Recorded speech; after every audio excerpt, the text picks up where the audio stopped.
fine. Suddenly, sweating started, hands shaking, confusion. Hypoglycemia. We acted fast.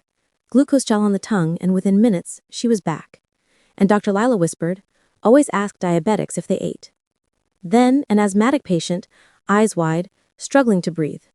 Wheezing filled the room. We stopped treatment, sat them upright, 2 puffs of salbutamol, slow breathing, oxygen if needed. The air came back to their lungs. Reassurance is medicine too. A sudden shout from reception. A patient's lips swollen, hives spreading, breathing difficulty, blood pressure dropping. Anaphylaxis. Hands shaking, but we knew the protocol. Epinephrine 0.3 milligrams intramuscular. Oxygen. Antihistamine, steroid. Ambulance called. The patient survived. Omar realized, dentists save lives, not just teeth. Later, an older patient placed a hand on his chest. Pain spreading to the arm, sweating, silent fear. Possible heart attack. We stopped everything, gave nitroglycerin 0.4 milligrams under the tongue. Pain continued. We handed aspirin, 325 milligrams to chew. EMS called. Every second mattered. Then a sudden fall, body shaking, seizure.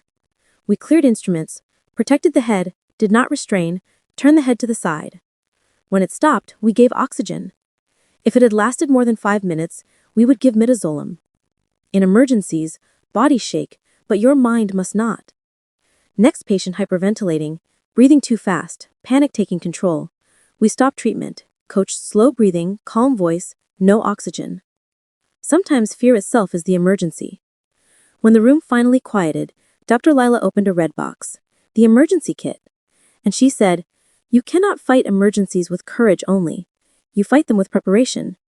Epinephrine for anaphylaxis, salbutamol inhaler for asthma, glucose gel and glucagon for low blood sugar, nitroglycerin for chest pain, aspirin for suspected heart attack, antihistamine for mild allergic reactions, hydrocortisone as supportive therapy after epinephrine, midazolam for seizures, oxygen tank and masks, ambu bag, blood pressure monitor and pulse oximeter, suction and air weight tools, automated defibrillator if available, blood glucose meter, gauze, sutures, splints." Dr. Lila looked at Omar and said, "Know your kit, touch it, practice with it. One day, this box will make you someone's hero." Dentists don't just fix teeth, they protect breathing, heartbeat, and life. Confidence comes from preparation, not luck. Now, a quick test for you. What is the first medication in anaphylaxis? Epinephrine. Unconscious diabetic patient. Glucagon intramuscular. Chest pain not relieved by nitroglycerin. Give aspirin and call emergency services. Patient faints? Lay flat, raise legs. If you answered correctly,